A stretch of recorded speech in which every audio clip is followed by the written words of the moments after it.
بسم اللہ الرحمن الرحیم تبارك الذي نزل الفرقان على عبده ليكون للعالمين نذيرا۔ السلام علیکم ورحمۃ اللہ تعالی وبرکاتہ۔ میرا نام ہے قاری ابوبکر حیات اور میں آپ کو اپنے چینل پر خوش آمدید کہتا ہوں۔ آج ہم مخارج کے متعلق آخری سبق پڑھیں گے۔ سب سے پہلے ہم نے مخارج کا تعارف پڑھا، پھر ہم نے مخارج پڑھے، پھر ہم نے مخارج کا اجراء پڑھا۔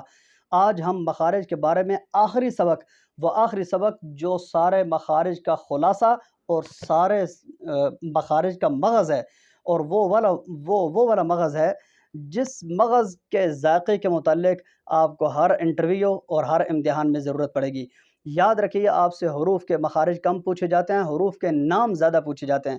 جب بھی کسی انٹرویو میں جائیں گے، جب بھی کسی جگہ پہ تجوید کے متعلق آپ کچھ بولیں گے، آپ کو اس سبق کی ضرورت ضرور پڑے گی۔ یعنی حروف حلقیہ کون سے ہیں، حروف طرفیہ کون سے ہیں، نطقیہ کون سے ہیں، لسویہ کون سے ہیں، صفیریہ کون سے ہیں، حروف غنہ۔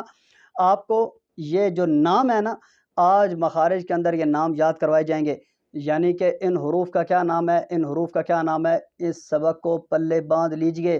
مخارج سمجھنے کے بعد، اجراء پڑھنے کے بعد اگر یہ سبق آپ نے سمجھ لیا، سمجھیے کہ تجوید کا بہت زیادہ حصہ آپ حاصل کر چکے ہیں۔ آئیے چلتے ہیں لیپ ٹاپ کی سکرین پر۔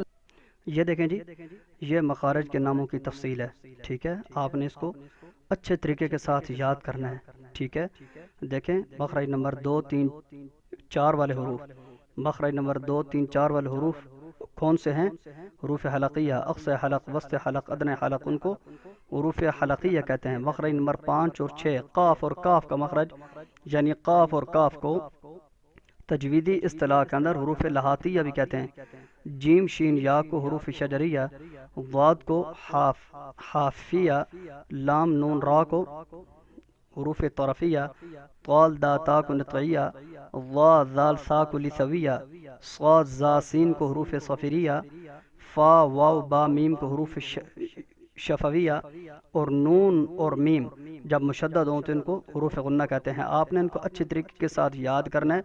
بعض دفعہ جب بندہ کہیں انٹرویو دیتا ہے یا بعض دفعہ بندہ کسی امتحان میں بیٹھتا ہے تو اس طرح کے حروف پوچھے جاتے ہیں۔ حروف حلقیہ کون سے ہوتے ہیں؟ لہاتیہ، شجریہ، حافیہ، طرفیہ، نطعیہ، لسویہ، صفیریہ، شفویہ۔ یہ حروف کون سے ہوتے ہیں؟ آپ نے ان کو اچھے طریقے کے ساتھ سمجھنا ہے، تاکہ آپ کسی کو بھی بتائیں نا میں نے تجوید کا کورس کیا ہوا ہے، تو یہ وہ چیزیں ہوتی ہیں جن کے امتحان کے متعلق بندے کو ثابت کرنا پڑتا ہے کہ میں نے واقعی تجوید کا کورس کیا ہوا ہے۔ تو میں نے ویڈیو اس لیے مختصر بنائی ہے کہ میں ہمیشہ 8-10 منٹ کی ویڈیو بناتا ہوں کہ جو باقی ٹائم بچ جائے 5 سے 6 منٹ آپ ان کو اچھی طریقے کے ساتھ سمجھ کر یاد کرنے کی کوشش کیجیے۔ تو اسی کے ساتھ اجازت دیجیے اپنے بھائی قاری ابوبکر حیات کو۔